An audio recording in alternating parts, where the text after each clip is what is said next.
Buenos días, ¿cómo están?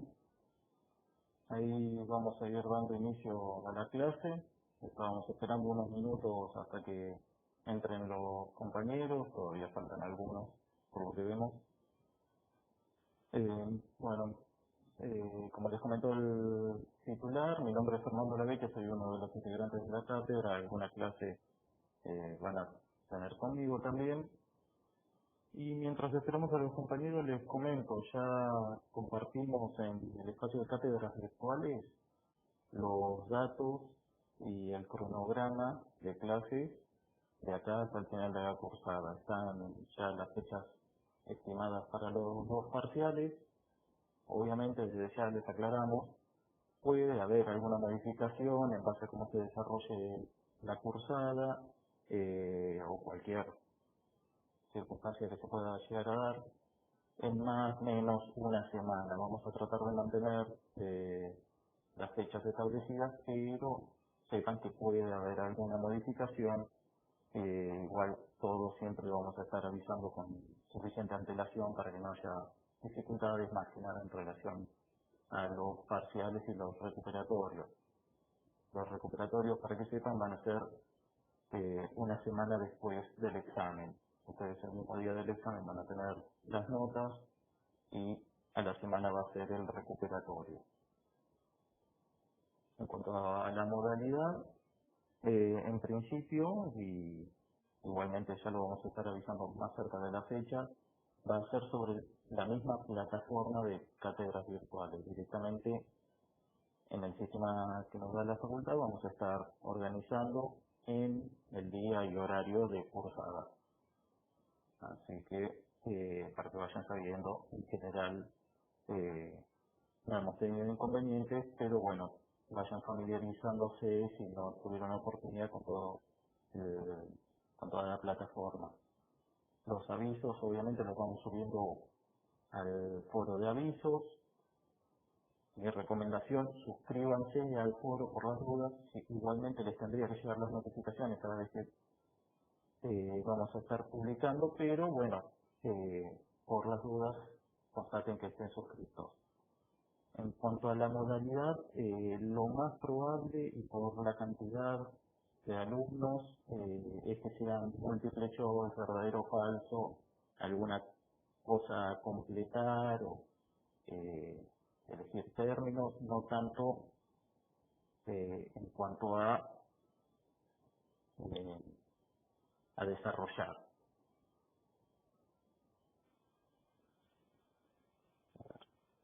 Subimos un poco el volumen. Ahí se escucha bien, se escucha muy bajo, se escucha con eco, para ir viendo y ajustando. Sí, en lo posible manden todo al chat porque yo lo tengo abierto en simultáneo, lo voy leyendo. Cualquier duda, cualquier dificultad, avisan ahí al chat.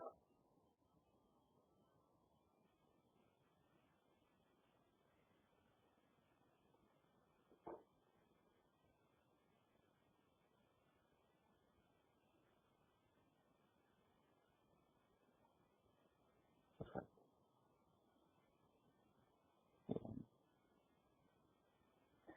Bueno, en cuanto al tema de la activación de micrófonos y cámaras, eh, los micrófonos en general los vamos a dejar apagados porque en general genera bastante ruido y bastante interferencia.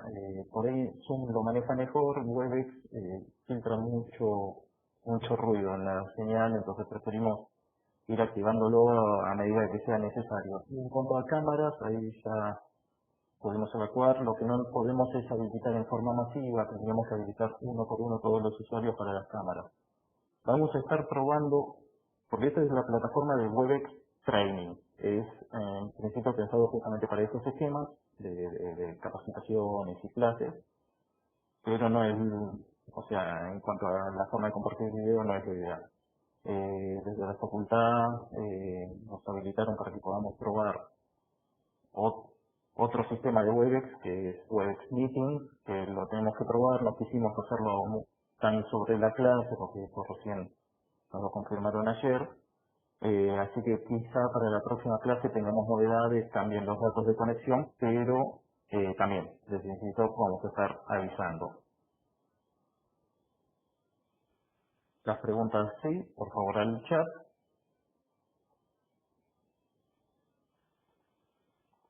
Y respecto de asistencia, por una cuestión de posibilidades tecnológicas y para no complicar la cursada, no vamos a estar tomando asistencia.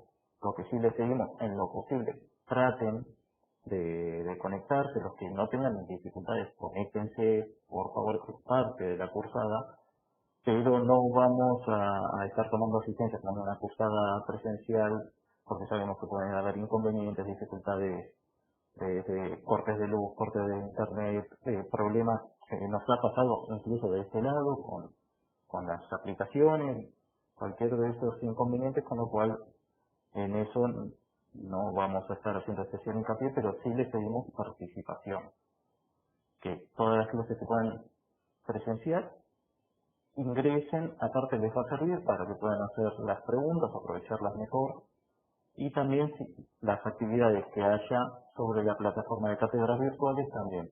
Les vamos a pedir participación por ese medio. Es un poco todo la adaptación a esta nueva modalidad. Si bien ya tuvimos, quizás lo más experimental fue el cuatrimestre pasado, siempre hay cuestiones para ajustar, problemas nuevos que se van suscitando, bueno, ese tipo de cuestiones.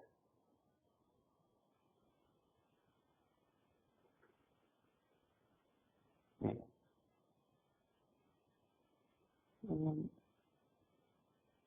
Esto, por alguna situación, aprovecho, yo ahora, porque estaban todavía entrando algunos alumnos, aprovecho para comentarles, para evitar alguna situación que tuvimos que aclarar el cuatrimestre pasado, al momento del examen, esto falta, ya habrán visto las fechas, si no las vieron, bueno, falta más de un mes para el parcial, pero si al momento del examen ustedes van a estar haciéndolo desde el mismo domicilio que otro alumno, les pedimos por favor que nos lo avisen con antelación, porque si no nos encontramos que tenemos múltiples exámenes hechos desde una misma computadora o desde un mismo domicilio y nosotros tenemos que tener conocimiento de eso porque, recuerden, los parciales son individuales, si no eh,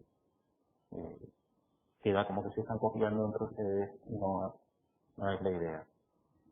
Por eso, si van a hacerlo más de una persona desde el mismo domicilio, les pedimos nos lo avisen.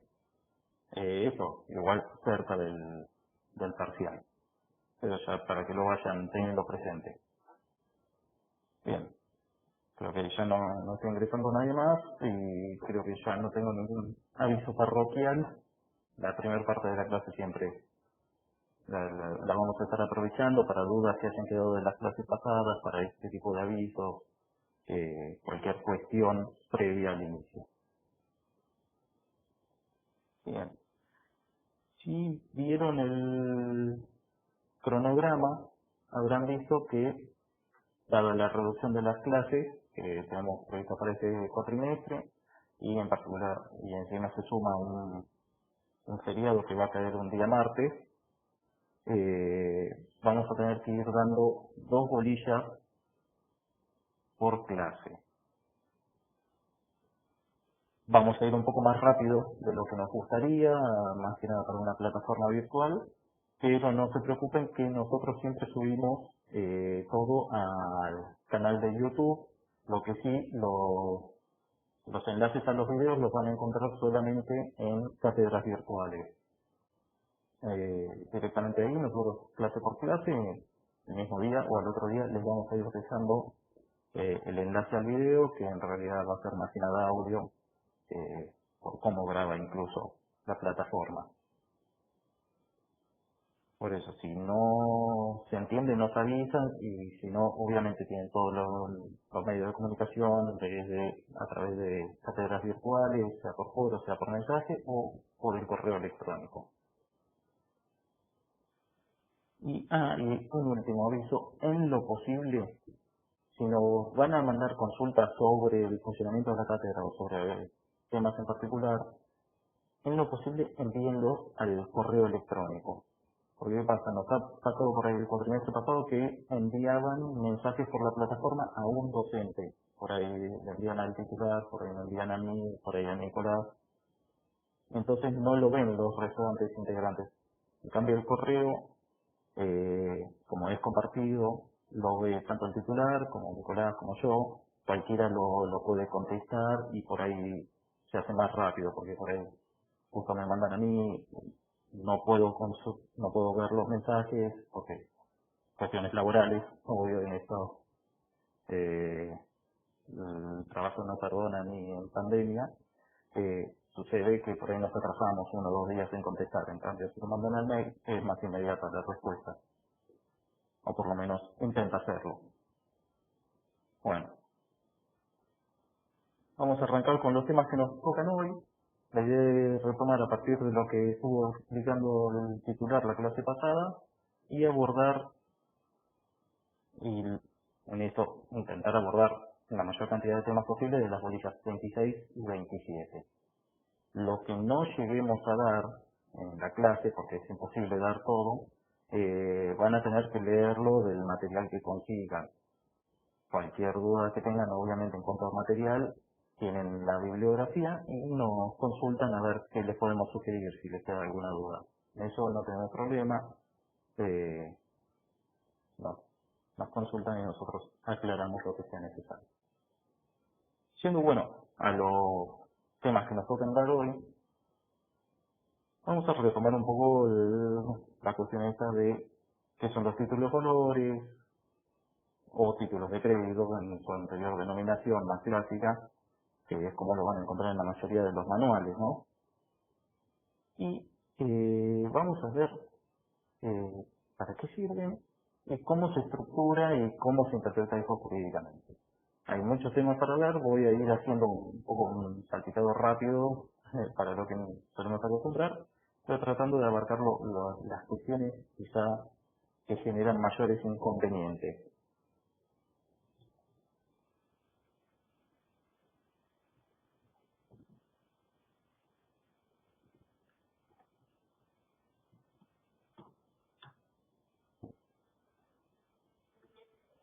Eh, Bien, para entender bien las cuestiones referentes a títulos valores, tendremos que arrancar recordando la definición de Vivante, que ya les dio el titular, que nos va a servir como un buen punto de partida. ¿Cuál era esta definición? Que título de crédito, como utiliza la denominación Vivante, es, en primer término, un documento necesario para ejercer un derecho literal y autónomo en el expresado o en su definición actualizada en el incorporado. La importancia de esta definición es que contiene en definitiva todos los elementos, características y vínculos que existen dentro del título de crédito, dentro de un título valor. Un poco hay que tener en cuenta también que los títulos valores, los títulos de crédito no nacen en la nada, sino que son en definitiva una creación propia del comercio, propia de los comerciantes, destinada a atender las necesidades propias de la circulación comercial, de la circulación del crédito. Por eso siempre hay que tener presente y no confundir las finalidades que tienen los títulos de crédito, que persiguen los títulos de crédito, con los caracteres que adoptan para cumplir esa finalidad. ¿Qué les quiero decir con eso? Que los títulos van a tener como objetivo 3 fines. Brindar seguridad en el cobro de los créditos, brindar certeza sobre la existencia del crédito y aportar a la economía y celeridad en la percepción y circulación del crédito. O sea, vamos a tener 3 fines: certeza, seguridad y celeridad. lo que significa que brindan confianza de que ese crédito existe, de que va a ser posible efectivamente cobrarlo y que tanto su creación, su circulación como su cobro va a ser lo más rápido y económico posible. Esos tres objetivos van a justificar toda la construcción que luego se hace a partir del derecho para darle respaldo a estos objetivos. Y vamos a ver que en muchos institutos vamos a poner en la balanza estas tres finalidades para lograr una solución que, brindando celeridad, no tire por la borda en definitiva la certeza ni la seguridad. Siempre va a haber un juego de pesos y contrapesos entre los tres fines. Y esto se va a traducir en distintos institutos del derecho cambiario y se va a ver plenamente en los caracteres que tienen los títulos de crédito. Pero siempre tengan presente que una cosa son los fines de los títulos y otros los caracteres. Porque muchas veces se confunden en el parcial, entonces mejor aclararlo y dejarlo en aviso. Bueno, ¿cómo llegamos a los títulos valores? Les digo, los comerciantes necesitaban hacer circular la riqueza, en particular el crédito, sin tener las herramientas jurídicas para hacerlo. Entonces, a lo largo de siglos, no vamos a entrar en toda la parte histórica, porque si no, no alcanza la clase, pero fueron desarrollando distintas modalidades y documentos que permitieran brindar seguridad y certeza y además acelerar el tráfico comercial. Documentos que ya vamos a ver, históricamente lo vamos a encontrar principalmente en la letra de cambio, y por eso va a ser el primer papel de comercio que vamos a estudiar en detalle, pero que fueron construyéndose a través del tiempo estos tres caracteres de necesidad, literalidad y autonomía, para llevar al crédito a una regulación propia de las cosas muebles, porque en definitiva lo que hacen los títulos valores es, a través de una construcción jurídica, hacer que un crédito, un bien inmaterial, en definitiva, se materialice para poder brindarle toda la protección y regulación propia de las cosas muebles, que se pueden transmitir simplemente por la movilización de la cosa. Obviamente con un montón de restricciones, un montón de formalidades propias e incluso con una regulación en cuanto a pérdida, extravío, robo propia, mucho más protectoria del acreedor, incluso en materia de cosas muebles.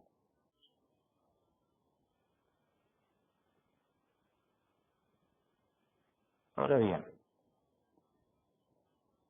para hacer eso, la mecánica, hay distintas teorías sobre los fundamentos en los que se asientan los títulos valores y cómo se fue desarrollando esta, digamos, materialización del crédito, esta incorporación del crédito al documento y todo el funcionamiento del sistema de autonomía, de necesidad y de literalidad. Pero mayormente la doctrina hoy mayoritaria asienta todo esta construcción en la simplificación analítica de los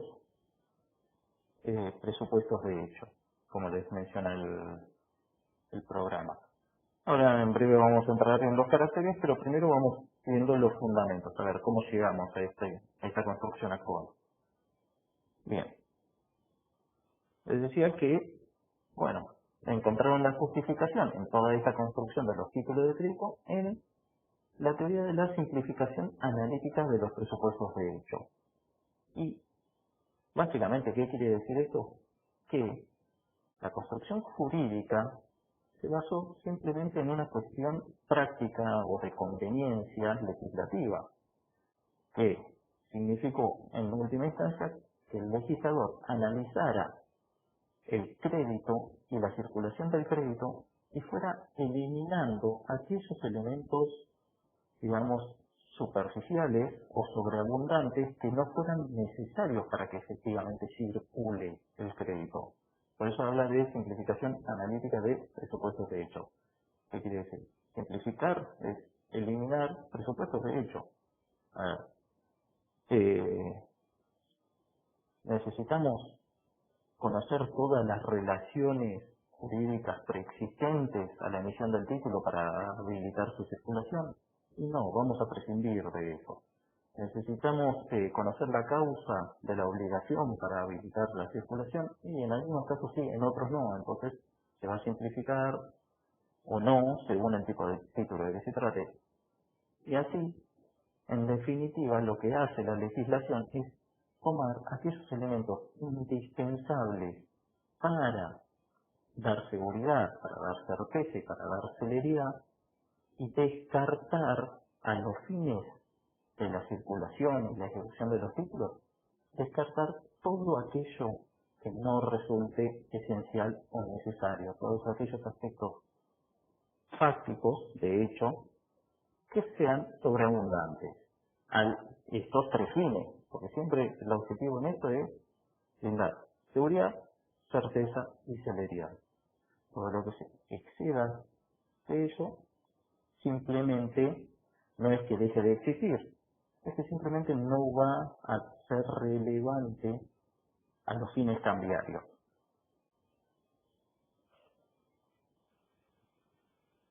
Esto obviamente es una construcción que llevó siglos directamente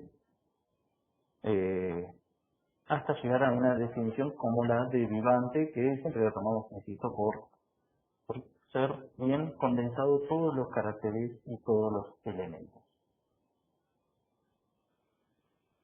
Así tenemos que los títulos de crédito son documentos. ¿Qué tipo de documentos? Documentos necesarios. ¿Para qué? Para ejercitar un derecho que es autónomo y literal. ¿Y cuál es la relación? ¿Cómo están relacionados documentos y crédito? A través de la teoría de la incorporación. ¿Esto qué nos va a indicar en definitiva? De la definición que nos surge en primer término, que tenemos dos elementos. En los títulos de crédito siempre vamos a tener dos elementos.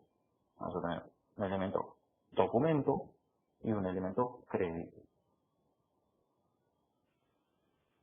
Elementos que no son independientes, sino que presentan relaciones de interdependencia. Si bien existen ambos, no pueden existir en forma totalmente aislada. Están interrelacionados a través de qué? A través de la incorporación, a través de ese instituto que establece, que muchos critican por ser en definitiva una expresión meramente gráfica. Ahí va un poco mejor el audio. Les decía, documentos y derechos están vinculados por el Instituto de la Incorporación, que es una forma que está bastante criticado por alguna corriente doctrinaria porque dicen que es un mero mecanismo literario, en definitiva, para expresar las interrelaciones que existen entre documento y crédito a partir de la declaración de voluntad. Pero bueno, la crítica en definitiva no deja de reconocer la utilidad del concepto de incorporación. Bueno, ¿incorporación qué es? En definitiva, es esto, es la inserción de una declaración de voluntad en un documento de forma tal que quedan interrelacionados, en principio en forma inescindible, el documento con el derecho. Una forma tal que constituyen un instituto nuevo y distinto. El documento deja de ser puramente documento y el derecho deja de ser puramente derecho y pasan a conformar lo que es un título valor, un título de crédito, con que sin perder valor ninguno de los dos elementos gozan y ganan de nuevas características y nuevos efectos jurídicos. Son más que la suma, en definitiva, de las unidades. Ahora bien, el documento del que vamos a estar hablando siempre cuando tratemos de un título valor, de un título valor cartular, va a ser un documento declarativo. ¿Por qué? Porque documentos puede haber de distintos tipos. Pueden asentarse hechos o declaraciones.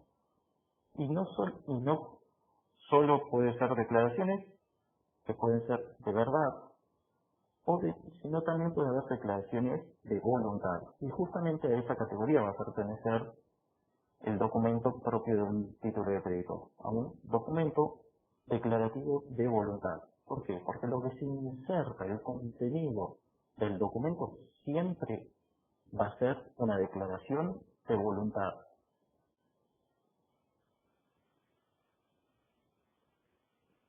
Voluntad que además va a tener ciertas características, no es cualquier documento declarativo de voluntad, el título valor, sino que es un documento que no solo tiende a cumplir una formalidad y asentar con fines probatorios a voluntad, sino que la introducción de la voluntad en el documento tiene como finalidad y efecto construir relaciones jurídicas.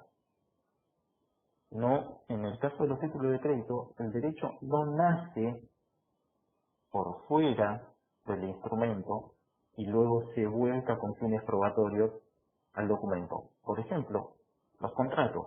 Los contratos se pueden perfeccionar perfectamente en forma verbal. La instrumentación de un contrato, el papel, en última instancia cumple un fin probatorio. Es un documento que contiene una declaración de voluntad, pero de fines probatorios, en definitiva. En los títulos de crédito esto no es así. El documento va más allá.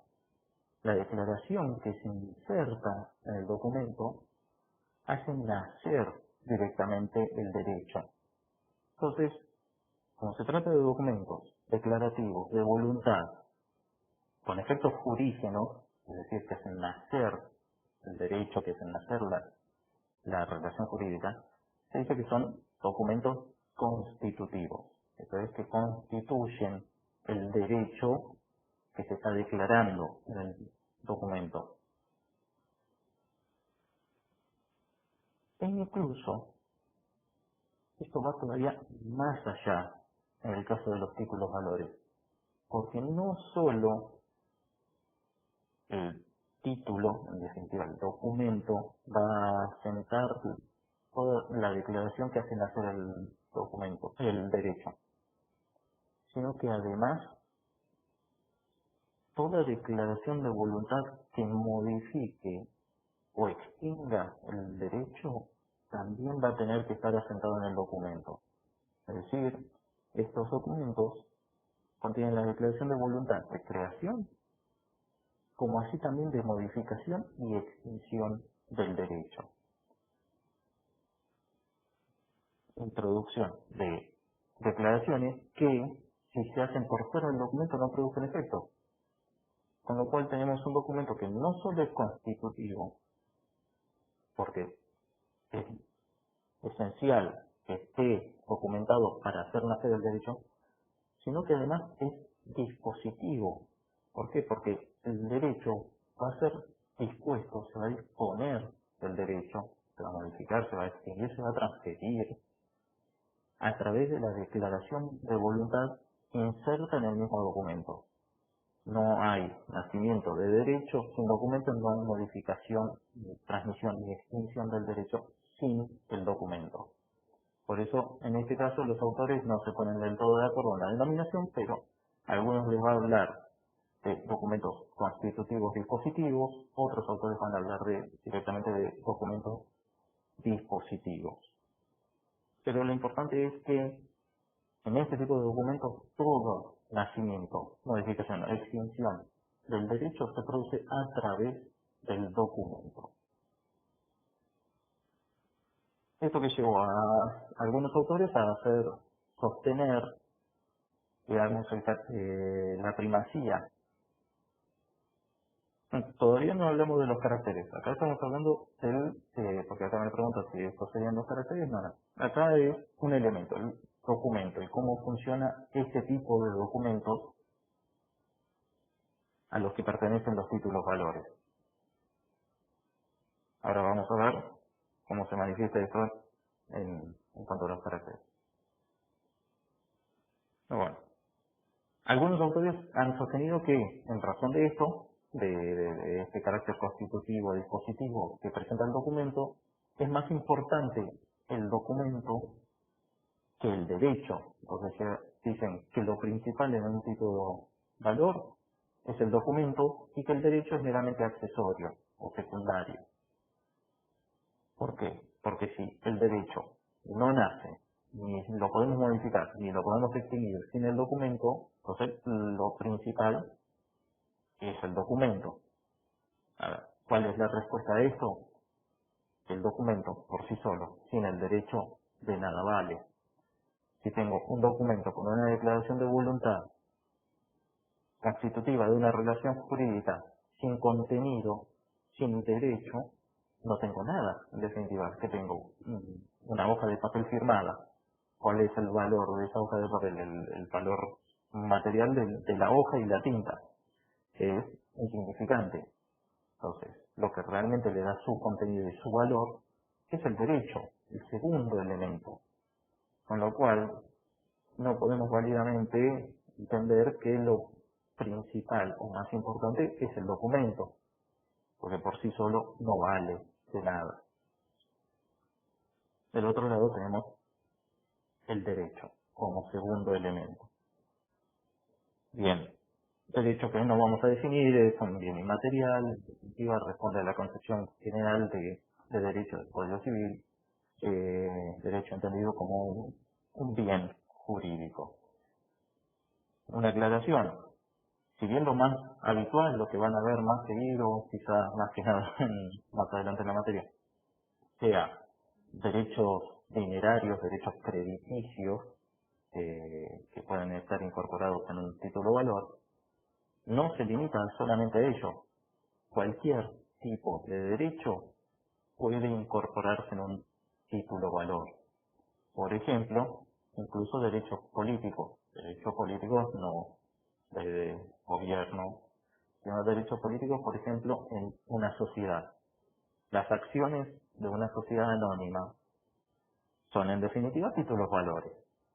Títulos valores que, además de los derechos económicos que pueden dar, dan derechos políticos.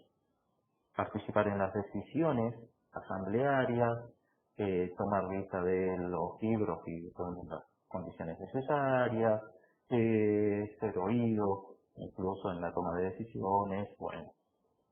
Todas las cuestiones que hacen a la vida societaria son derechos no económicos propiamente, sino derechos de tinte político, y que nacen, se modifican, se transfieren y se extinguen a través del título valor que es la acción de esa sociedad anónima.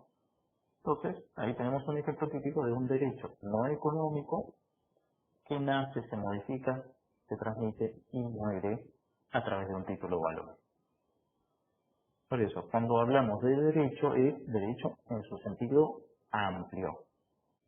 Solo quedan excluidos aquellos que no pueden, que son de naturaleza personalísima, y que por obvias razones no pueden desligarse de la persona. Bien. Algunos autores también han sostenido, como en el caso del documento, que el derecho es el elemento principal, porque en definitiva, si los títulos valores se crean y se transmiten, es a los fines de hacer nacer y hacer circular estos derechos.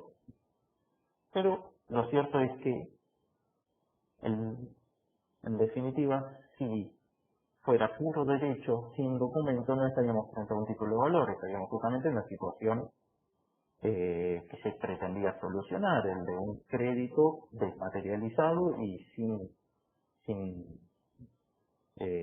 instrumentación, y que por ende está sometido a todas las reglas de transmisión, creación, propias del régimen general de los derechos, con todos los inconvenientes en cuanto a seguridad, certeza y celeridad que ya les explicó el titular. Es decir, las dificultades enormes que hay para ceder un crédito por vía contractual, por ejemplo. Con lo cual, claramente no podemos hablar de primacía del derecho cuando En definitiva, justamente lo que necesitamos es estos principios de seguridad, celeridad y certeza que nos brindan los títulos valores que necesitan justamente de la existencia de un documento y que van a depender de ese documento para toda su vida jurídica, desde su nacimiento hasta su extinción. Si tenemos derecho y no tenemos el documento, no vamos a poder ni hacer nacer, ni modificar, ni extinguir el derecho, no vamos a poder ejercer siquiera un derecho emanado de un título de crédito si no tenemos el documento. Con lo cual, el derecho por sí solo no tiene primacía sobre el documento.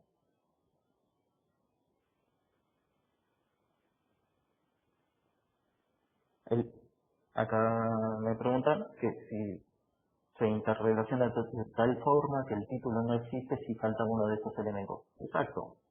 Si nos falta uno de los elementos no vamos a tener propiamente título. ¿Qué puede suceder? Y esto lo van a ver más en detalle cuando vean el tema de cancelación de títulos. Puede suceder que el documento materialmente se pierda, se destruya o incluso pierdan la disponibilidad material del documento porque lo extraviaron o porque se lo robaron. En esos casos el título puede llegar a tener, ahora vamos a ver desmaterialización en un segundo. Si perdemos, digamos, el sustrato material, vamos a estar en una situación excepcional de un derecho incorporado a un título que ya no existe. En esas situaciones, con las situaciones límite, el propio derecho se encarga de dar una vía de salida, ofreciendo institutos para poder solucionar esa circunstancia. No deja de existir el derecho por la pérdida del documento. La interrelación que surge a partir de la incorporación del derecho al documento no supone la pérdida absoluta de autonomía de uno de sus elementos. Sigue existiendo derecho y sigue existiendo documento, solo que en forma interrelacionada. Si se pierde uno de esos elementos, también no vamos a tener, quizá por el momento, un título valor, pero sigue existiendo el otro elemento. Obviamente, si se pierde el derecho y todavía tenemos el documento, vamos a tener un documento que no nos va a servir para mucho, no tenemos que ejercer. Pero si se pierde el documento y todavía tenemos el derecho, no significa que por la pérdida del documento perdamos el derecho. Lo que sí nos va a obligar a utilizar el mecanismo que nos permita o bien reconstruir el documento o divorciar, separar el derecho de ese documento. Pero bueno, esto ya lo van a ver más en detalle, ya les digo, cuando vean cancelación de los títulos valores. Cuando hablamos de, acá hay una pregunta de, cuando se habla de materialización, por ejemplo con el check, si se pierde certeza, celeridad y seguridad, sería. En realidad no. ¿Qué pasa? Cuando les hablamos de los dos elementos, de documento y derecho, estamos hablando de los títulos valores cartulares, principalmente. Con el progreso en definitiva, de la economía y la sociedad, el derecho se viene a adaptar y tenemos ahora los títulos valores no cartulares, aquellos que no se materializan en documentos individuales. Pero ojo que tampoco es que haya una desmaterialización total. ¿Por qué? Porque si bien el derecho individual no va a surgir de un documento a su vez individual, hay un mínimo de materialidad a partir del instrumento que crea el título valor no cartular. Para la emisión de títulos valores no cartulares tiene que haber, en definitiva, un documento de creación donde se establezcan todas las regulaciones que hacen a su funcionamiento, los derechos que otorga, su circulación y demás. Luego, cada título individual emitido lo va a hacer a través de un registro. Ya no van a tener los titulares de estos títulos valores, no van a tener, en definitiva, el cheque material, el pagaré material, la hoja de papel, sino que su derecho va a surgir, en definitiva, de una anotación registral. Pero, ojo, porque para el ejercicio de muchos derechos se va a poder solicitar la emisión de certificado de saldo para poder presentar ante la justicia, ante las autoridades competentes, donde sea necesario.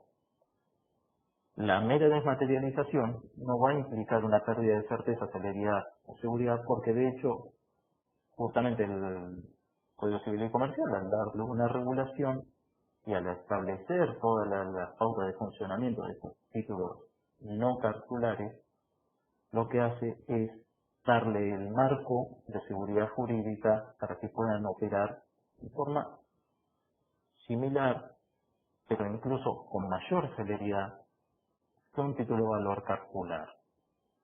Lo que va a pasar con los títulos valores es una particularidad en cuanto a los caracteres, especialmente. ¿Por qué? Porque va a perder fuerza esta idea de la necesidad del documento para el ejercicio del derecho, pero se va a reforzar principalmente el carácter de autonomía del derecho. Se va a hacer prevalecer con mayor fuerza. Pero también por eso lo rodea de algunas previsiones especiales, específicas, para que la preponderancia de la autonomía y esa pérdida de relevancia de la necesidad no se traduzca en inseguridad jurídica o en mayores restricciones a la celeridad o en una falta de certeza sobre la existencia misma del derecho. Por eso es un equilibrio delicado con un avance muy significativo, pero que implicó ciertos compromisos y ajustes para que desde lo jurídico tenga el suficiente respaldo para que sea instituto útil. Pero bueno, antes de ver los títulos no cartularios, vamos a ver los caracteres propios de los títulos cartulares, a ver, de la teoría tradicional de los títulos valores, cómo era en la definición de Vivantes. Ya vimos cuáles son los dos elementos, el documento y el derecho, que si bien interrelacionados no pierden su individualidad, y su vinculación está dada, les digo, por el ejercicio del derecho. Esta idea que en la definición de Vivantes surge como documento necesario para ejercer el derecho.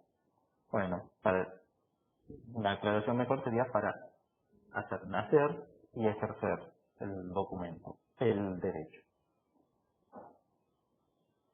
A ver, ¿por qué les quería hablar de los elementos antes de ingresar a los caracteres? Porque los caracteres se hayan referido a uno u otro elemento de la definición.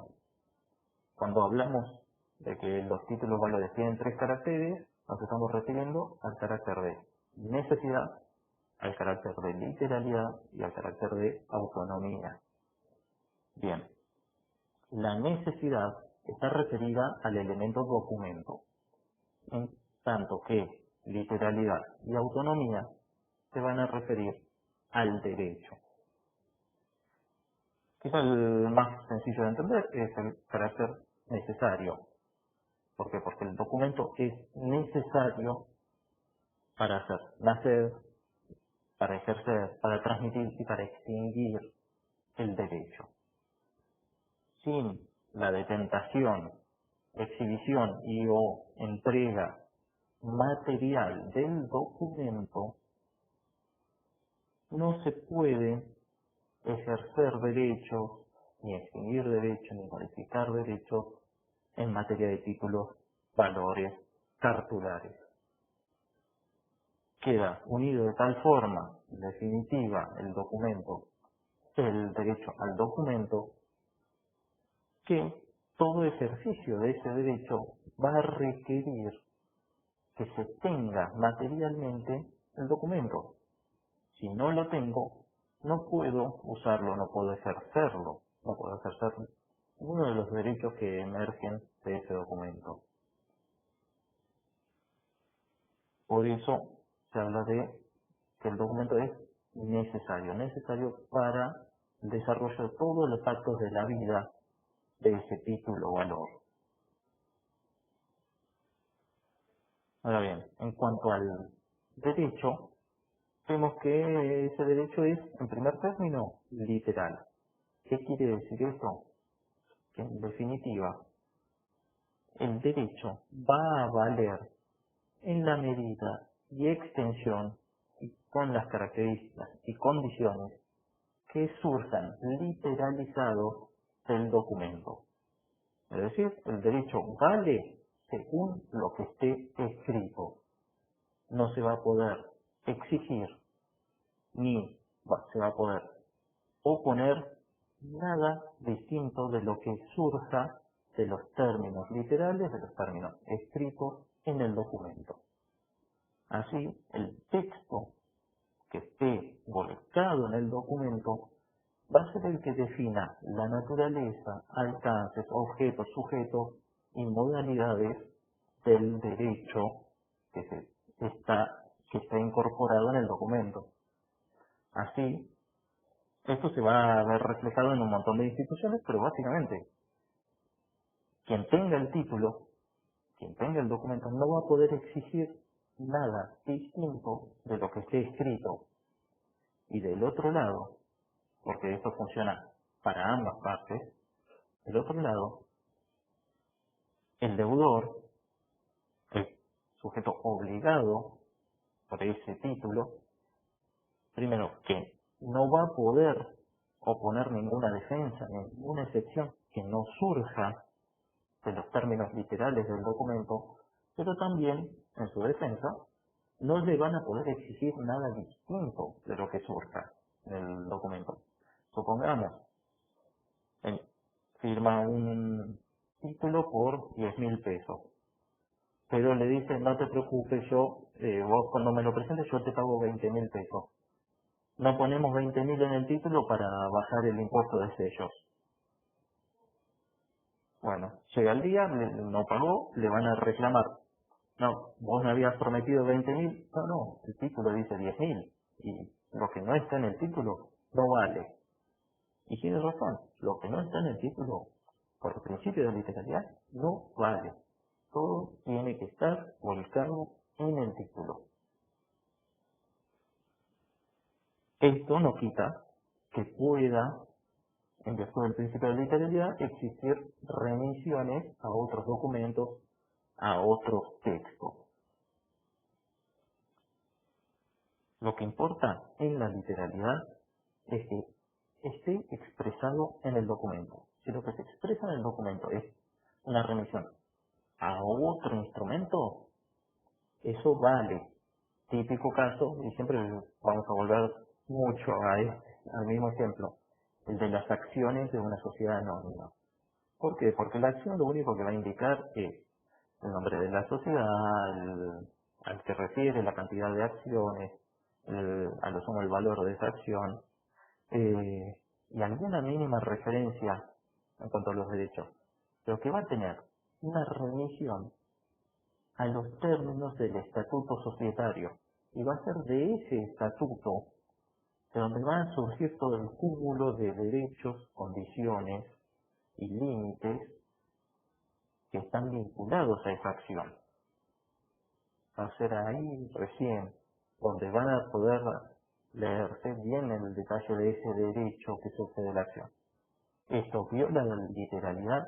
No. ¿Por qué? Porque la acción tiene la remisión, tiene que decir derechos conforme el estatuto de fecha tanto, como quiera la redacción. En eso es bastante abierto, pero tiene que estar literalizado por lo menos la remisión. Ya vamos a ver, hay algunos otros títulos valores que son más restrictivos, que no solo tienen que ser literales, tienen que ser completos. que va a implicar que no puede haber ni siquiera remisiones a instrumentos o documentos externos. Pero esto no es en todos los títulos. Estos caracteres que estamos viendo de necesidad, literalidad y autonomía son propios que existen en todos los títulos valores cartulares.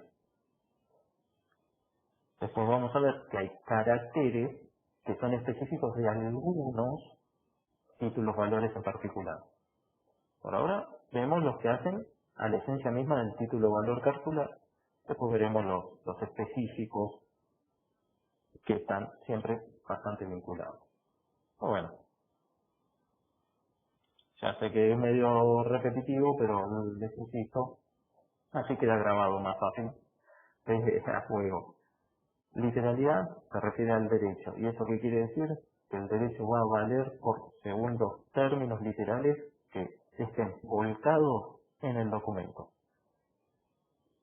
Todo lo que está en el documento vale, incluso si se trata de remisiones, y nada de lo que esté por fuera del documento, nada que no esté literalizado, escrito en el documento, va a poder ser invocado, sea por una parte o por la otra, como acción o como defensa.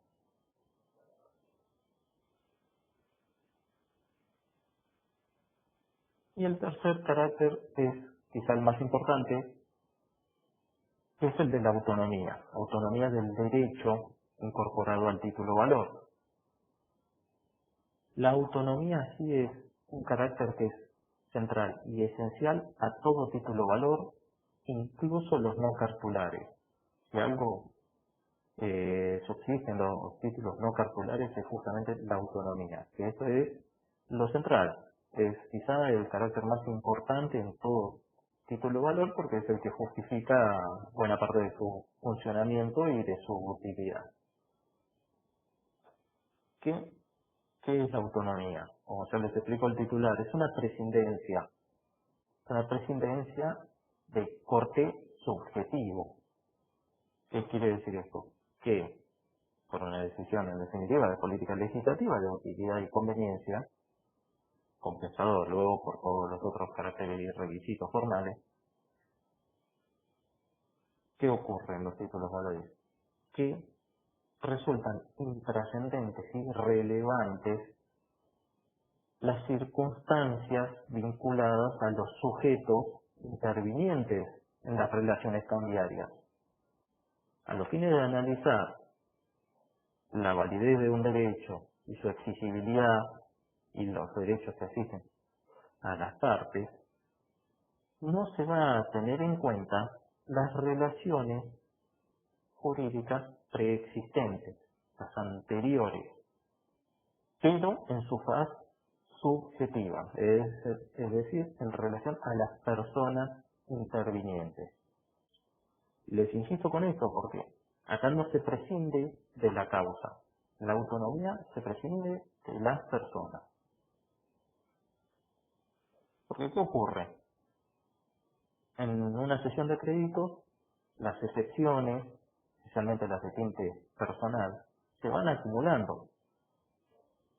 Si Juan le cede un derecho a Pedro y Pedro se lo cede a Rubén, cuando le llega a Rubén el derecho a cobrar, por ejemplo, una suma de dinero, contra Rubén van a poder oponer excepciones que tengan contra Rubén, contra Juan o contra Pedro.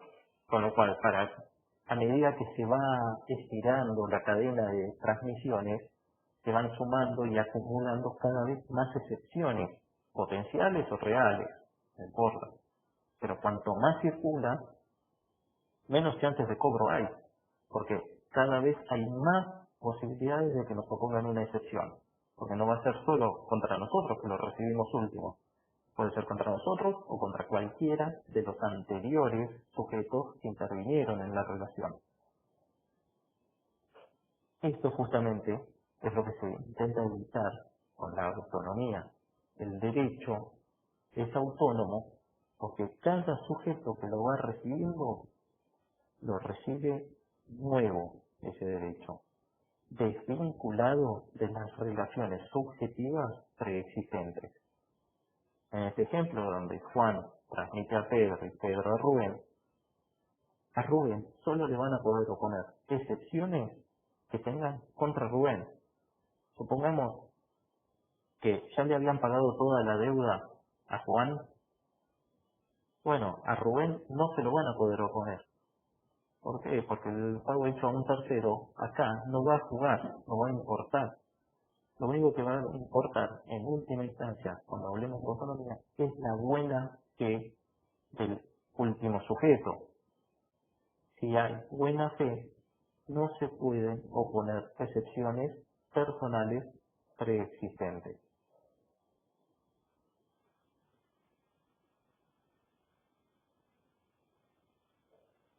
Hasta acá va, va claro, se va entendiendo todo, se escucha bien, se va siguiendo las ideas.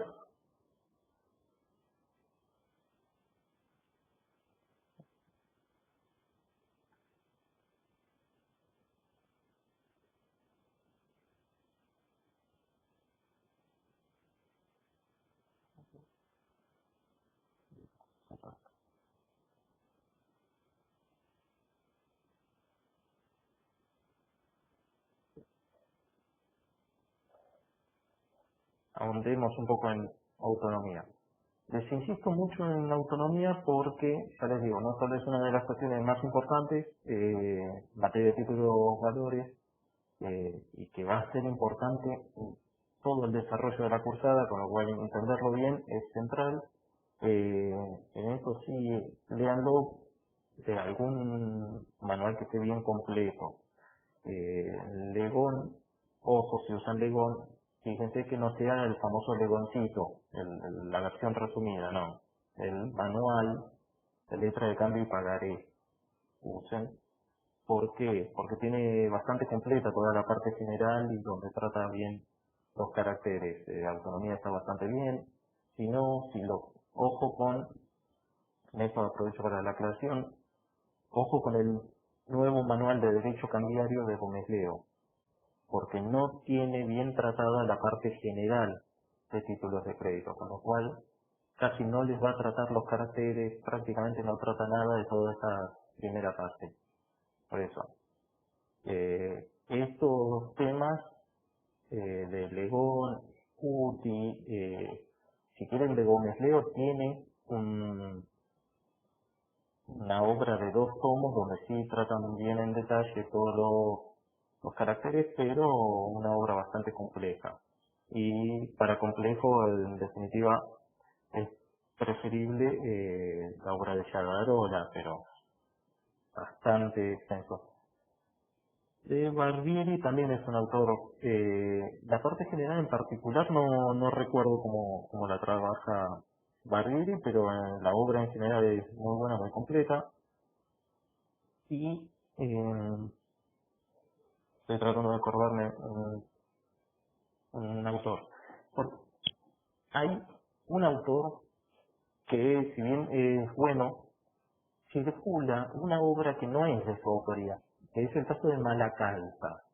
Hay un apunte, que es un apunte hecho, no sé, creo que por alumno, pero que circula como si fuera un libro. Y la verdad que es muy, muy malo. Pero eso no es un tema de crítica literaria, es un tema de errores que tiene, que en definitiva es un apunte o una tipo guía de estudio, pero no es oficial. Así que si tienen el apunte guía de Malacalpa, ojo, mi recomendación, no lo usen, porque tiene muchos errores, además si tuvieran que ir revisando todos los errores, se volverían locos.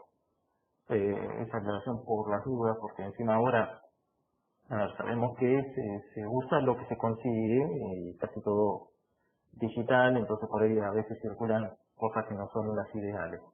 Por eso les traigo esta aclaración porque en realidad parece que uno está estudiando de un libro y no es del autor que dice ser, son apuntes tomados, si no me equivoco, de clases y no están bien tomados los apuntes eso. Por eso, por las dudas, desde aclarar eso. En general nos referimos a Scut, Ilegon y Gómez Leo porque son los más fáciles de conseguir, tanto en fotocopiadoras como en digital. Si se fijan, en general casi todas las agrupaciones de estudiantes tienen páginas donde han subido el material necesario y, y en general son bastante buenas las obras. Y en el caso de Barghetti no sé si se consigue digital, pero sí también es bastante bueno, así que en eso no van a tener problema. Y cualquier duda que tengan, cualquier tema que no esté tratado, lo completan. Algunos temas que por ahí son menos tratados por los autores, los pueden encontrar en la página también, la página de la cátedra. Fer, ¿me permitís un minuto? Sí, cómo no. Hola, buen día a todos. Solamente quería agregar a modo de bibliografía, si tienen la posibilidad de consultar, de leer a Héctor Cámara, Letra de Cambio, Cheque y Pagaré, ahí también está muy pero muy bien explicado. Es un poco más extenso, pero es una obra brillante, es libro de cabecera para todos nosotros, claro, para la docencia, no para el estudiante. Pero, si tienen alguna dificultad con el tema, lo pueden consultar porque está muy pero muy claro. De todas maneras, cuando ustedes van estudiando, a la medida que van teniendo alguna duda, nos escriben y nosotros vía mail les vamos a aclarar el tema. Adelante, no quería interrumpirte, Juan. No, por favor. Bueno, bárbaro, viene la aclaración, no, de broma, que si tienen alguna duda, la respuesta la van a encontrar seguro. Y es bastante claro, la verdad, en la explicación. De hecho, suele ser de lo más sencillo de entender, si bien extenso. Pero un poco las antípodas por ahí de Gómez Leo, que a muchos quizá no les gusta por la forma de escribir, pero bueno. Por eso les damos muchas opciones que puedan elegir la que más se adapte a su gusto. No, son todas obras muy completas. Bien. Puedo hacer un pequeño ejemplo para resumir los tres caracteres propios de los títulos de crédito. Miren, necesidad es muy fácil, lo hago coloquial para que se entienda. Tengo un pagaré firmado por Fernando Lavecchia de 10.000 pesos que venció hace una semana. No tengo ni poder, no fui todavía a cobrarle. Bueno, tomo el pagaré, lo meto del bolsillo, voy a la casa de Fernando, le toco el... ¿Qué tal, Fernando? Mira, te vengo a cobrar el pagaré de 10.000 pesos que me firmaste hace una, no sé, X cantidad de tiempo. Ya vencido, es exigible. Exigibilidad y vencimiento son sinónimos jurídicamente. Entonces, para poder cobrarlo, tengo que mostrarle al deudor que efectivamente lo tengo, porque si no lo estoy amenazando con que vengo a cobrar y no le estoy mostrando nada. ¿Cómo se libera el deudor de la obligación del pago? Pagando y recuperando el instrumento. Así que tocó el timbre y le digo, vengo a cobrar. Y mira, acá está el pagaré. Yo en las clases presenciales sugiero que esto sea con cierta distancia, porque algún vivo puede manotearnos el pagaré, romperlo y nos quedamos sin título de crédito, específicamente sin papel de comercio. Y es un gran problema. Porque ahí sí tenemos una desmaterialización no querida, no voluntaria. Nos quedamos sin el instrumento. Bien.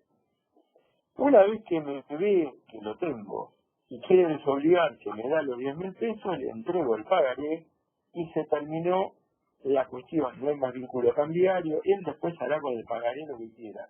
Le sugiero que si están en esa situación, rompan la firma del pagaré o rompan el pagaré porque eventualmente se puede perder, sustraer, robar, se pone otra vez en circulación y el que pagó puede volver a pagar, porque otra vez va a estar obligado. Entonces, cuidado con no tomar las precauciones necesarias para que esos documentos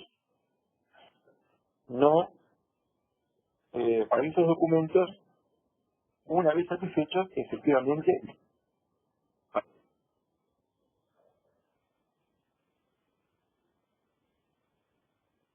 Omar, ahí se cortó el audio, justo sobre el final. El audio y el video, dicho sea de paso.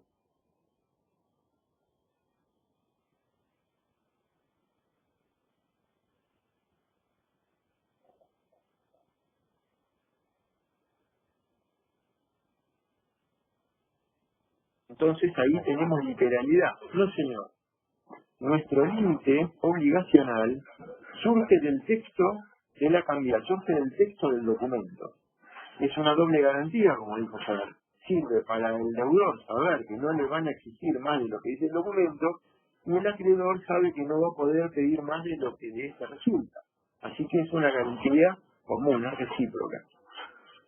Ahora, la autonomía, que es lo más difícil de entender, y nos hacemos cargo de esto, y tengan paciencia, significa que cada vez que pone circulación, ¿qué significa circulación? Cuando se transmite, así como en una sesión del derecho común, se hace a través de una escritura pública, donde tenemos que notificar al acreedor, al deudor cedido, o tiene que prestar conformidad.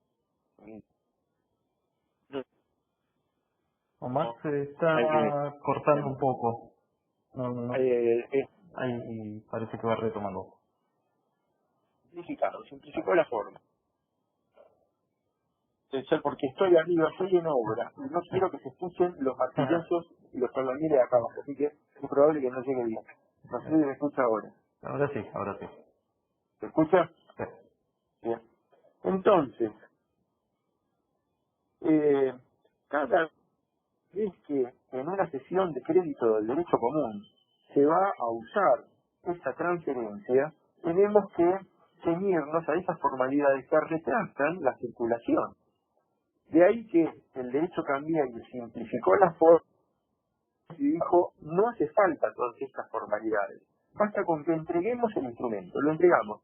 Lo podemos endosar atrás o no, lo podemos firmar o no, pero lo entregamos. Y esta circulación, que es fundamental para el derecho cambiario, cada vez que se transmite, se lo hace como si el derecho naciera nuevamente. Por eso, en latín se dice nace ex novo, nace de nuevo, nace originalmente. Por supuesto que cada vez que se pone en circulación existen vínculos personales, subjetivos y objetivos, porque hace a una causa. ¿Por qué? Yo no ando por la vida entregando gentilmente pagarés, letra de cambio, cheque. Siempre responde a una causa. Ahora, la causa, que después la desarrollaremos más adelante, que hace a la abstracción, en los vínculos personales hace a esta prescindencia subjetiva. Por supuesto que tenemos vínculos personales, pero para el derecho cambiario no son relevantes, no son importantes. No tenemos la necesidad de referirnos a cómo nos convertimos en tradens y accipiens, en deudor, librador y beneficiario, en endosante y endosatario. No hace falta, porque la ley ha hecho una prescindencia de esta cuestión. Entonces, cada vez que alguien transmite y alguien obtiene un título de crédito, lo hace con carácter originario. Existe una autonomía entre las partes. Y esa autonomía a los fines ejecutivos es definitiva. No se puede volver a discutir cuestiones personales. En un juicio ordinario distinto al ejecutivo sí se podrá, pero no en un juicio ejecutivo, con lo cual esa autonomía permite que el crédito circule con gran dinámica. Hace también que la rapidez, la circulación y la certeza rodeen al título, lo blinden de tal manera que pueda circular de esta manera, que circule con eficacia, que circule con rapidez. Y eso permite que la economía se expanda y que además no tengamos que trasladar dinero. ¿Cuál es el origen de los títulos de crédito?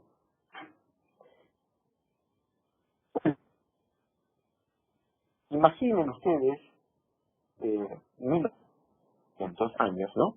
Después de Cristo.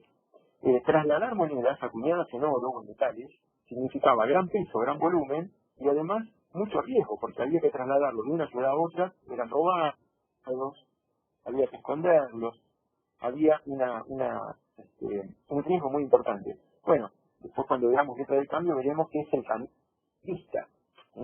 Pero la posibilidad de no tener que llevar dinero y que se pueda pagar en otra ciudad hace también a la instrumentación y este documento que vamos a tener, que circula y que lo firmamos en La Plata hoy, lo creamos y lo ponemos en circulación hoy en La Plata, termina en Jujuy, en La Quiaca.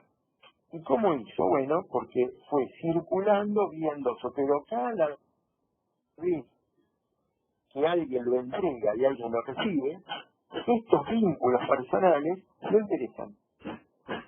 Nace autónomamente, nace nuevo, nace originario. Entonces, los vínculos personales, por supuesto que existen. Ustedes no pueden pensar que es una alquimia jurídica donde se toca y se convierte en un título de crédito y en un valor en sí mismo. No es así, por supuesto que existen vínculos, pero los fines cambiarios no tienen relevancia, no tienen importancia. Espero que haya servido a modo de cooperación. Vale, ya te escuchamos. Gracias, Omar. Suena clarísimo. Bien. Y aprovecho que estaba viendo las dudas que estaban dejando en el chat. En cuanto a cómo se va transmitiendo un título de una persona u otra, ahora lo vamos a dar un primer vistazo cuando hablemos de circulación de los títulos, pero eso no se preocupen, ahora lo vamos a ir comentando. Y hay una pregunta acá sobre si un pagaré escaneado y fotocopiado, si está firmado, tiene validez. Pregunta compleja. Habría que ver si la firma, cuando está inserta, qué partes del pagaré están fotocopiados, cuáles están de puño y letra, si es solo el formulario o todo el contenido, qué tipo de cláusulas o no. Es medio compleja. Si no hay problema, la dejamos para más adelante para poder ver primero las cuestiones generales, porque eso ya es más específico de la normativa de la letra de cambio del pagaré, más de los papeles de comercio en particular. Pero Adelanto, miren, no se metan en este terreno por el momento. Ya les digo que si tienen un pagaré de esas características fotocopiado y firmado, habilitan a excepcionarse de parte del deudor con una cantidad de licencias que después van a terminar haciendo que el proceso ejecutivo termine siendo ordinario. Entonces, no es el sistema creado, pensado por la ley para obligarse unilateralmente, demostrando esa obligación, esa voluntad de obligarse a través de la firma. Está pensado para hacer todo en original. Si hablamos de fotocopia, de alteración, de falsificación, estamos en otros terrenos, no se metan en eso por ahora, ya lo vamos a ver después, es interesante, pero por el momento no se puede. Claro, sí, acá veo que aclara que es por el tema de alquileres. Todavía más complejo porque encima ahora se suma el inconveniente para el análisis jurídico de la nueva ley de alquileres, que justo vino a regular el tema de las garantías, el uso de títulos de crédito para garantizar contratos de alquiler, así que justo más complejo todavía. Igual, un poco por experiencia personal y lo que he visto, la mayoría de los títulos que hacen firmar inmobiliarias, y lo digo habiendo trabajado para una inmobiliaria, están mal hechos. Mucho. Me ha pasado un poco de anécdota personal de que una inmobiliaria me pasó una serie de pagarés justamente por incumplimientos de alquileres y demás para ejecutar, que los habían hecho firmar con un molde que les había pasado no sé quién, ninguno cumplía con los requisitos. Era un desastre, básicamente. Cualquier excepción que nos opusieran la iban a ganar. Así que, por eso les digo, hay que verlo medio caso por caso, y si es por alquileres, ahora, insisto, hay que verlo con la óptica de la nueva ley de alquileres y volver a analizar un poco todo de cero. Pero bueno, Y sumo este comentario tuyo, Fer, también el tema de la ley de defensa del consumidor. también, que eso, Que también es otra cuestión que después vamos a hablar, donde ya acá el pagaré ha quedado desnaturalizado, porque lo terminan causando. Pero no quiero hablar de causa ahora, porque si no nos vamos a confundir y no es eso. Pero verán que es un panorama bastante complicado, porque son instrumentos permanentes, son comunes, son cotidianos, los usamos todos, claro, pero se van adaptando a medida que la sociedad tiene distintas necesidades y se crean nuevos instrumentos y nuevas formas. Hay que ayornarse, es cierto, pero el derecho cambiario tradicional no permite mayores conjeturas sobre esto. Así que nosotros, ahora, apegados a las formas, tenemos que sostener que estas viables no son aptas para el derecho a cambiar. perfecto. Bueno, y lo único que agregar en el punto es que, bueno, es un poco consecuencia de los cambios sociales y económicos, porque ¿qué pasa? Toda la construcción de títulos de crédito, los títulos valores, está pensado desde la óptica comercial, son institutos netamente comerciales y de hecho integraban el código de comercio hasta la unificación. Pero ¿qué ocurrió? La utilidad que presentaban esos títulos hizo que se fueran permeando hacia otros ámbitos. Fíjense que es re común firmar un pagaré en garantía de un contrato de alquiler, firmar pagarés cuando compran un electrodoméstico en la cadena. O sea, se fue llevando un instituto que estaba pensado con un perfil más de manejo entre comerciantes, se lo fue llevando ya a las operaciones, digamos, más del derecho civil del día a día, del consumidor, hoy en día más que nada. Por eso empiezan a haber estas interferencias de ordenamiento, digamos, de derecho público y de interés público con un instituto netamente comercial en su origen. Entonces es una necesidad de adaptación constante derivada, un poco impuesta por la realidad. Pero bueno, por eso también las complejidades. Nosotros en general lo que lo analizamos es desde el punto de vista del derecho comercial, de hecho, como había sido regulado, y después vamos viendo cómo va interfiriendo el resto de normativas. Hoy, esto es un poco también lo que pasa en todas las ramas del derecho, las interrelaciones que hay hoy entre todas las ramas. Ninguna puede hoy ser analizada, digamos, en el vacío o desvinculada de las restantes.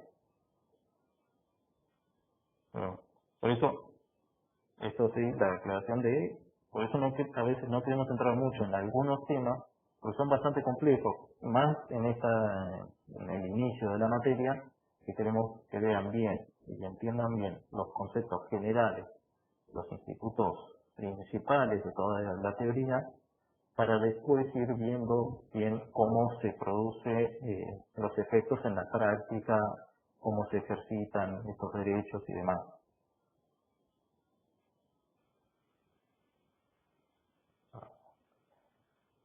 Bien. Ahora vamos un poco a eso, en definitiva, con lo que explicamos hasta acá, sería toda la bolilla 26. Y nos queda la bolilla 27. Desde ya les anticipo que no vamos a llegar a ver deterioro, sustracción, pérdida y destrucción de los títulos valores en la clase de hoy. Igual con eso no se preocupen, porque en definitiva acá lo que les trata la bolilla 27 sobre el tema son algunas concepciones más generales que las pueden ver directamente del Código Civil y Comercial de la Nación, artículo 1832. A ver, se confirmo el número un segundito, porque no es mi especialidad acordarme, pero sí, lo acá anotado, un segundito.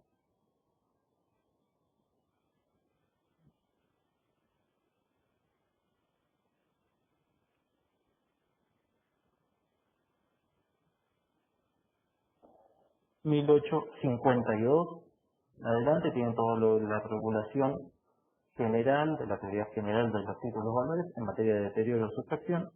Igual no se compliquen demasiado con eso, más que nada porque lo vamos a ver más en profundidad al tratar la bolilla 40 recién, cuando veamos el procedimiento de cancelación en materia de letra de cambio, que es quizá más importante, porque es el que termina regulando en buena medida en forma subsidiaria en esta cuestión. Pero bueno, en materia de títulos valores hay que hacer algunas aclaraciones con institutos que quizás son comunes al derecho de fondo, pero que adquieren algunas particularidades, especialmente cuando estamos frente a un título valor, un título carcelar. Por eso, la bolilla 27, el primer tema que les voy a plantear es la temática de la titularidad y la legitimación. No son conceptos propios justamente de títulos valores, son conceptos generales del derecho, pero que la diferenciación adquiere una significación muy particular en esta materia. ¿Qué pasa? La titularidad, en definitiva, sin ir demasiado profundo, es la determinación del carácter, digamos, de propietario de un derecho. Es el conjunto de recaudos que establece la normativa para considerar que un determinado derecho está incorporado al patrimonio de una persona. O sea, titular es titular de un derecho, ¿no? Acá estamos hablando de derechos. Titular de un derecho, en definitiva, es la persona que tiene ese derecho en su patrimonio, a quien el derecho, vamos, para hacerlo más claro, es la persona a quien la normativa, el sistema jurídico, le asigna la propiedad sobre ese derecho, quien lo tiene incorporado económicamente a sus bienes. Independientemente de que lo puede ejercer o no, es una cuestión ajena. Legitimación, en cambio, es justamente el conjunto de recaudos que establece la normativa para poder ejercitar o transmitir un derecho. Fíjense, son dos nociones distintas. Una es a quién pertenece el derecho, la titularidad, y otra cosa es quién puede ejercer válidamente ese derecho, que es la legitimación. ¿Qué ocurre? Por lo general, en el derecho común, en el derecho civil y comercial, titularidad y legitimación van de la mano. Quien es titular, quien es propietario de un derecho, es quien lo puede ejercer. Pero esto, que es tan habitual en otras ramas, acá se ve alterado. Es más, por lo general lo que se analiza, y que lo deben haber visto más que nada en todas las materias de civil, es lo que van a analizar a ver quién es el titular de un derecho, y en base a eso quién lo puede ejercer. Y siempre hay una mayor preponderancia a la titularidad de un derecho. ¿Cuáles? Si vieron reales, habrán visto que en general lo primero que se analiza es cuáles son los requisitos para transmitir un derecho real, quién es el titular de un derecho real y demás.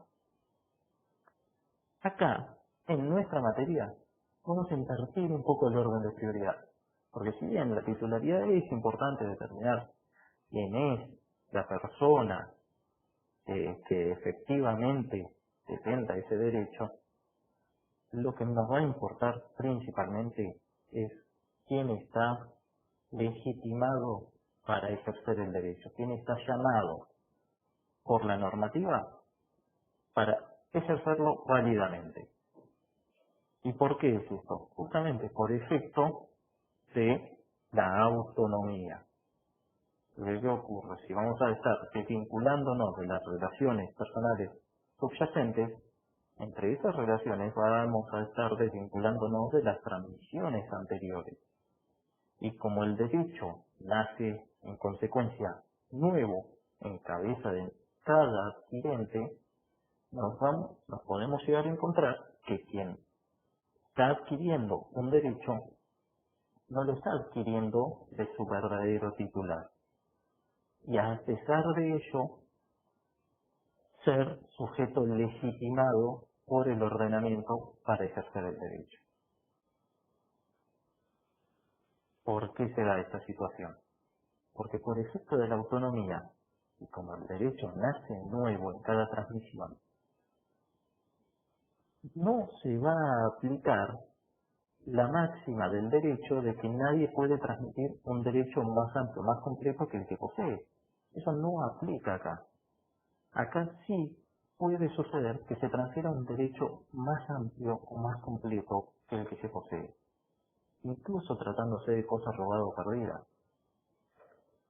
Por eso, porque ¿qué va a ocurrir? Supongamos que, bueno, tomo venganza y lo uso a Omar de ejemplo. Omar se encontró un pagaré en la calle, firmado, completo, impecable. Encuentra el pagaré y ve que está a favor de Juan Pérez. Omar, conociendo de título de crédito, agarra, falsifica la firma de Juan Pérez para transmitírselo a sí mismo y después agarra y me lo transfiere a mí. Yo no sé que él lo encontró tirado en el piso y que falsificó la firma de Juan Pérez. Yo soy tercero de buena fe. Entonces me transmite el pagaré y yo voy a estar perfectamente legitimado para ese pagaré. ¿Por qué? Porque por efecto de la autonomía, a mí no me van a poder venir a plantear que ese pagaré había sido extraviado, que la firma de uno de los anteriores era falsa, que el que me lo transfirió no era el verdadero titular. Todas esas cuestiones son cuestiones de relaciones subjetivas anteriores, ajenas a mi persona, y yo soy de buena fe, con lo cual el derecho nació en mi cabeza de forma originaria, ex novo, y con eso pues es suficiente para legitimarme para el ejercicio del derecho. ¿Soy el titular conforme a derecho de ese bien? Y no, porque lo recibí de quien no era dueño, en realidad. Lo recibí de alguien que no era quien era el verdadero titular. Entonces, técnicamente, al no adquirirlo de su titular, no soy, a su vez, titular de ese derecho. Pero sí estoy suficientemente legitimado por el ordenamiento para ejercitarlo, para ejercerlo.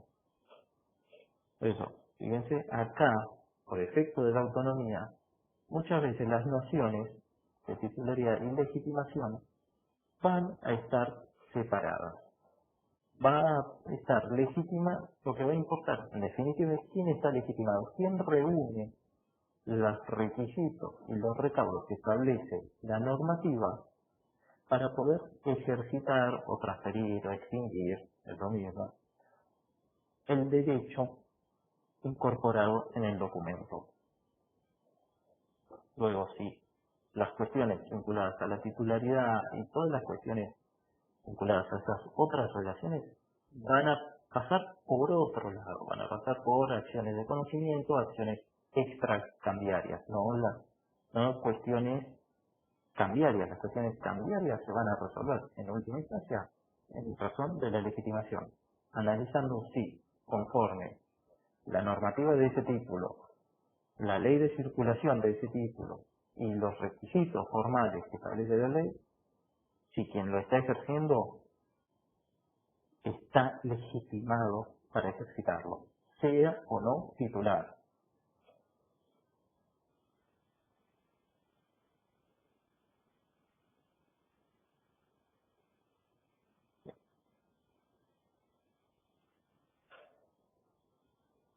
Y vinculado a esto, y yendo a lo que es la clasificación de los títulos valores,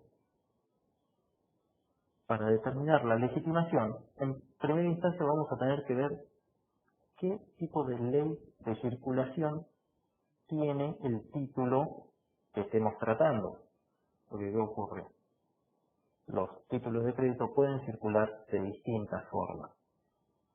Es decir, la ley establece distintos recaudos para la circulación de distintos títulos. A ese conjunto de recaudos para la circulación es a lo que la llamamos ley de circulación de un título. Y que hay tres sistemas básicos, si se quiere, para la circulación de un título. Quizá el más común y el más propio de los títulos valores, principalmente en su origen, es el de los títulos al portador, la circulación al portador de los títulos valores.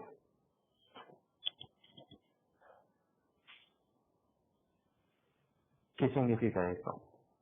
Que va a estar legitimado para el ejercicio del derecho emergente de un documento la persona que lo detente materialmente, es decir, el único recaudo a los fines de la legitimación va a ser la posesión del documento. O sea, cualquier persona que posea el documento va a poder ejercitar el derecho incorporado en ese título. Es la forma de circulación más fácil, la más rápida y la más económica. ¿Cuál es la contrapartida? Es la más riesgosa. Ustedes calculen, yo tengo un título al portador, lo extravío, se me cae, lo que sea, me lo roban. La persona que lo tenga tiene la legitimación para ejercitar todos los derechos que deriven del mismo.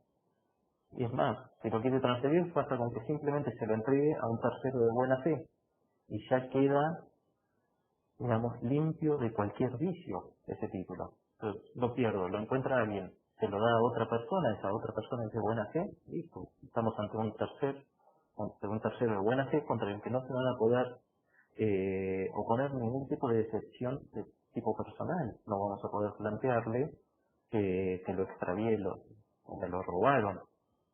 Eso es quizá la ley de circulación más sencilla, más fácil.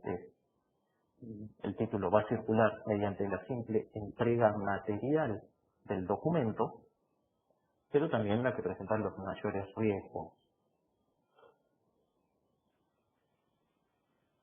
Para contrarrestar un poco de esos riesgos, tenemos un paso más en cuanto a circulación. Hay títulos que van a circular a la orden.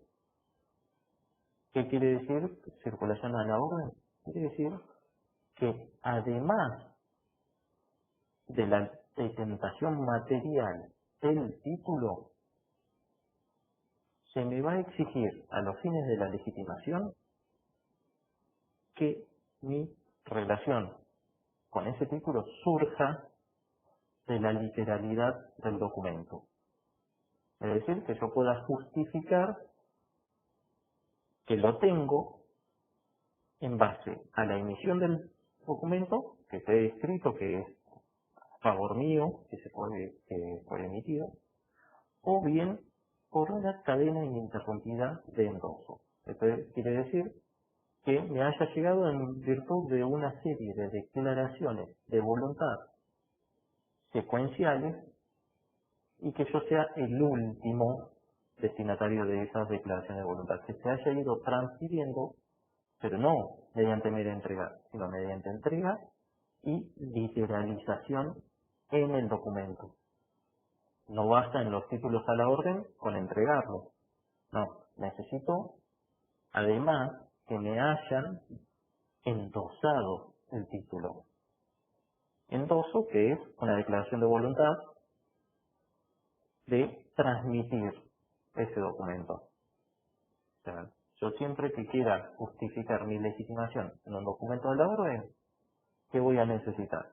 primero y principal, y eso siempre por carácter necesario, voy a necesitar el documento. Pero además voy a necesitar que mi legitimación surja literalizado del documento, sea porque fue emitido a mi favor, o sea porque fue transmitido por escrito con declaración de voluntad, es decir, con una firma, a favor mío. ¿Vale? Ya acá no basta con la media entrega, se agrega un segundo requisito.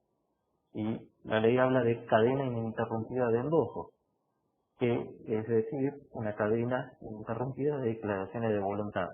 Que si yo soy el cuarto en la cadena, el primero se lo haya transferido al segundo, el segundo se lo haya transferido al tercero y el tercero me lo haya transferido a mí. O sea, que pueda justificar que me llegó en forma válida desde un punto de vista formal.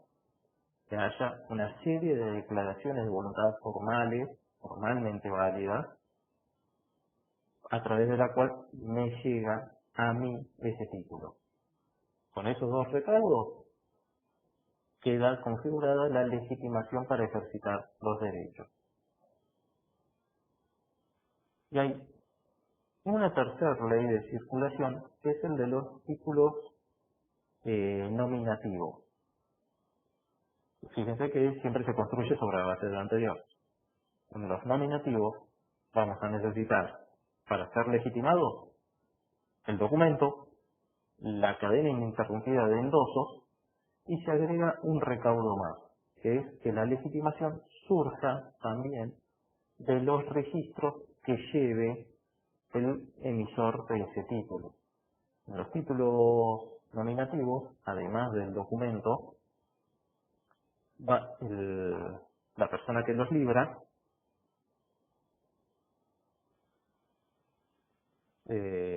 ahora volvemos a los títulos al portador. Vemos los nominativos y volvemos.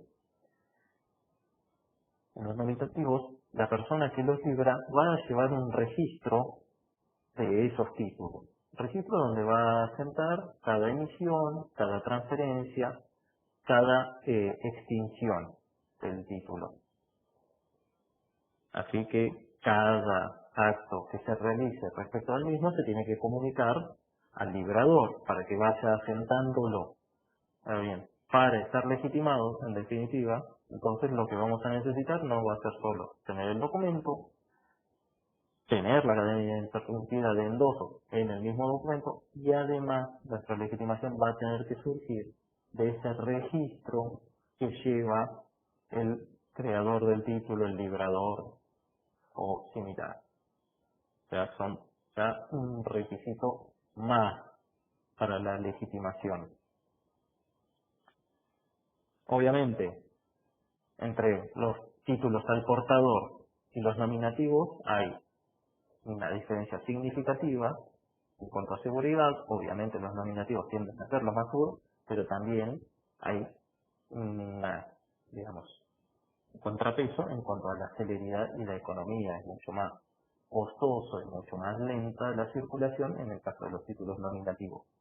Por eso siempre es, como les decía al principio, hay siempre un contrapeso entre lo que es la seguridad, la certeza y la celeridad. Cada instituto tiene sus ventajas, pero también sus inconvenientes. En el caso de la circulación lo vemos claramente. La circulación mucho más rápida va a ser con la circulación al portador, mediante la simple tradición material del documento, operando en definitiva, ahí sí, claramente como si fuera una cosa mueble.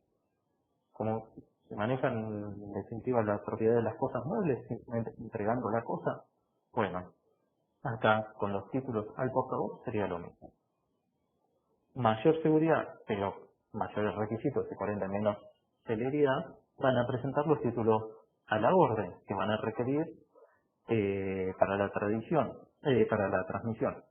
Van a requerir la tradición material, así como el endoso, es decir, la exteriorización de voluntad en el documento, y también van a tener mayor lentitud y requisitos para constatar la legitimación. Quien reciba un título va a tener que ver de qué título se trata y ver si efectivamente está cumplida la ley de circulación. Y en los nominativos, mucho más requisitos. ¿Por qué? Porque la transmisión no solo va a necesitar del endoso, también la comunicación al registrante, la verificación de la legitimación, lo mismo va a necesitar de su constatación en los registros y por ende va a afectar la celeridad. Los títulos al portador, ya les digo, ofrecen la mayor conveniencia, la menor seguridad. Bien. A esto es a lo que nos referimos cuando hablamos de ley de circulación de los títulos de crédito. A cuáles son los requisitos que establece la normativa para cada caso a los fines de la legitimación para el ejercicio de los derechos de ese título. Cómo se va a transmitir y en definitiva cómo se va a poder constatar si quien ejerce el derecho está legitimado o no. En cuanto a clasificación de los títulos, hay muchísimas clasificaciones. Quizá otra de las importantes, además de esta que mencionábamos, el título al portador de la orden y nominativo, que se basa en la ley de circulación, podemos distinguir, bueno, ahora con el Código Civil y Comercial, entre títulos valores cartulares y títulos valores no cartulares, según si tienen una representación documental material o si prescinden de la misma. Pero sí, más importante, más que nada para que lo tengan presente y no se confundan, podemos clasificar los títulos según la vinculación que tengan con la causa que les dio origen. ¿Qué pasa? Muchas veces vemos que cometen el error de considerar que todos los títulos valores son abstractos, es decir, que se desvinculan de su causa. Eso no es así. Hay títulos abstractos y títulos causales. Tanto los títulos abstractos como los causales tienen los mismos caracteres de literalidad, necesidad y autonomía. Los títulos causales son autónomos. ¿Cuál es la diferencia entre un título causal y un título abstracto? Como el propio nombre lo indica, la abstracción. La abstracción no es la autonomía, son dos cosas distintas, muy parecidas, pero distintas. Todos los títulos valores son autónomos, pero solo algunos títulos son abstractos. Abstractos van a ser aquellos títulos que prescinden de las relaciones de hecho, de las relaciones causales que le dieron origen. O sea, ya no solo van a prescindir de las personas, de las relaciones subjetivas, sino que van un paso más allá, un paso muy importante, más allá, y prescinden incluso de la causa que le dio origen al título o a las distintas transmisiones y ejercicios del derecho. No importa si un pagaré se emitió en definitiva en garantía de un contrato de alquiler, en garantía de una operación de crédito con una financiera, en cumplimiento de un pago de una factura. No importa, no significa que no hayan existido esas causas, sino que simplemente se prescinde de las mismas. A diferencia de lo que ocurre en otros títulos donde pueden estar estrechamente vinculados a la causa. Nuevamente, vamos a tomar de ejemplo la acción de una sociedad anónima. Las acciones están íntimamente vinculadas a la causa que les da origen. ¿Por qué? Porque incluso los derechos que surgen de esa acción van a surgir de su causa. ¿Cuál es la causa de la emisión de una acción de una sociedad anónima? El estatuto, la conformación de la sociedad, la firma del contrato de sociedad anónima. Con lo cual, la vinculación entre el título y la causa que le dio origen es íntima. Va a depender en gran medida de esa causa. y todos los derechos van a estar en mayor o menor medida afectados por la causa. Exactamente lo contrario a lo que sucede en una letra de cambio, en un pagaré, en un cheque. Por eso es importante que tengan presente esta clasificación entre títulos causales y títulos abstractos, porque no todos los títulos valores son títulos abstractos. Acá preguntan cuándo los títulos son cartulares y no cartulares. La diferencia en definitiva está dada por la instrumentación del título. Los títulos valores cartulares son, la mayoría hoy en día, son aquellos que tienen representación material, es decir, están documentados. Son los típicos títulos de crédito, por ejemplo el pagaré, el cheque y demás, que se materializan en un documento. Los títulos no cartulares son aquellos que prescinden de esta materialidad, de esa materialización del título en un documento, y que en definitiva, según el Código Civil y Comercial, van a funcionar a través de asientos registrales. O sea, no es como en los títulos nominativos. Los títulos nominativos, si bien hay un registro, el documento sigue existiendo y es necesario. Se transmite mediante entrega, endoso y registro. Los títulos no cartulares directamente no hay documento, solo asiento registral. En ese caso, que vamos a tener la particularidad de que no tenemos documento y por ende no vamos a tener el carácter de necesidad. Con algunas aclaraciones, por lo menos no va a estar, es bastante discutido todavía incluso por algunos autores, si la necesidad sigue existiendo en los títulos no cartulares, pero bueno, tema que excede la clase. Pero sí, lo que es cierto es que no hay documento. Lo que va a haber es un contrato de creación del título y luego toda la emisión, transmisión y extinción va a estar dada directamente por asientos en registro.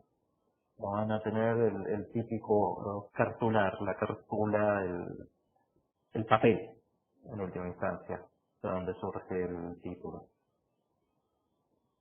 Después, en cuanto a clasificaciones, los más importantes son estos. Hay infinidad de clasificaciones según los sujetos intervinientes, porque podemos hablar de títulos bancarios y títulos no bancarios, títulos financieros y no financieros, según el tipo de derecho que se incorpore y demás. Pero a los efectos de la cursada y efectos jurídicos, los principales son la clasificación entre cartulares y no cartulares, según tenga representación documental o no, entre títulos al portador a la orden y nominativo, es decir, según la ley de circulación que presenta el documento, y entre los títulos abstractos causales, según se desvinculen o no de la causa que les dio origen. En cuanto a los títulos no cartulares, la regulación está dada en definitiva al régimen por el Código Civil y Comercial, que establece una regulación bastante breve, no demasiado profunda y sencilla. ¿Por qué? Porque buena parte de la regulación que trae de la teoría general del Código Civil y Comercial pretendió dar libertad de formas y libertad de contenido para un poco adaptarse a los posibles cambios que puedan existir en la realidad económica y social. Entonces, más allá de establecer la necesidad de un instrumento de creación del título,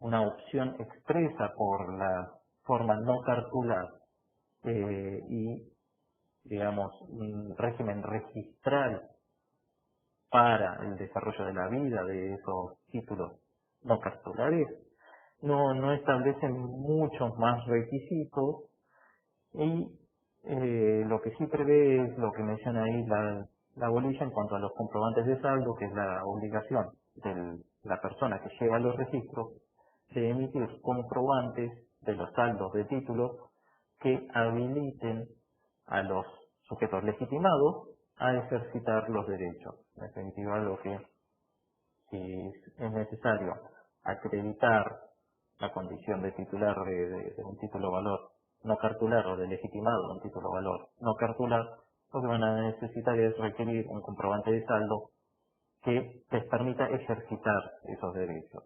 Con lo cual aparece ahí, por eso les digo, un poco discutido el tema de la necesidad, porque aparece un principio de documentación de estos títulos supuestamente no documentales. Pero por eso son temas que es mejor verlos en concreto en cada caso, porque de hecho ni siquiera está del todo uniforme la doctrina y es difícil por ahí en las obras que se consiguen que lo puedan consultar. Pero bueno, perdón que tuve que acelerar un poco acá sobre el final porque ya nos estábamos quedando sin tiempo. Y yo les digo, en cuanto a deterioro, sustracción y pérdida, lean un poco los artículos que regulan la cuestión en general, a partir de 1852 en adelante. En definitiva, lo que la ley hace es establecer una serie de mecanismos para los casos en que se produzcan cualquiera de estas situaciones en relación a los títulos cartulares, porque cuando se habla de destrucción de títulos valores, nos estamos refiriendo necesariamente a los cartulares, que se establecen mecanismos para poder solucionarlo, o sea, para reconstruir el título o para cancelar el título. Y también, obviamente, todo el mecanismo para solventar estos problemas cuando se refieren a registro, porque imagínense si estamos hablando de títulos valores no cartulares cuya existencia, nacimiento, modificación, transferencia, todo se sienta en registro, ¿qué ocurre cuando se pierden, se alteran o se destruyen esos registros? Son en general procedimientos bastante extensos, bastante costosos y complejos, justamente para resguardar la pluralidad de intereses y de derechos que pueden estar involucrados. Imagínense que si se destruye un título que estuvo circulando entre distintas personas, todas esas personas van a estar interesadas en la suerte del título, porque el día de mañana les pueden venir a reclamar. Con lo cual, es bastante complejo todo, siempre la mecánica para solucionar estos problemas. Y en cuanto al cronograma de clases, lo tienen publicado en el espacio de cátedras virtuales y vamos a ir dando 2 bolillas por clase y vamos a ir en el orden del programa. Así que en la próxima clase van a estar viendo la bolilla 28 y 28 y 29. Así que ya para la próxima clase sí o sí tengan la ley de letra de cambio, porque ya van a empezar a ver algunas cuestiones de letra de cambio. No sé, Omar, si querías agregar algo, perdón, te dejé con poco tiempo. No, ya está. Lo que veo con cierta sorpresa es que tuvimos en total 22 alumnos de 107 de la clase pasada. Algo ha pasado. No, pero es un problema del informe del sistema. A mí me llegaron a partir en un momento 87, bajaba a 70. Bien. Sí. Bien, porque la verdad hay una zona breve en el tan escaso número, algo pasó. Sí. Bueno, nada, miren chicos, hay que estudiar esto porque lo que hacemos nosotros es una síntesis de los temas y ustedes los tienen que desarrollar con los libros que le hemos sugerido. Somos 72, dice, son los 10 días, perfecto. Así que hay que intentarse estudiar. Como el modo de la plataforma no permite muchas alternativas, ahora lo tienen que compensar con el estudio. Y hay que sentarse y hay que estudiar. Y hay que cuidarse. ¿Está bien? Así que nos vemos en la clase que viene. Buena semana. Hasta luego. Chau.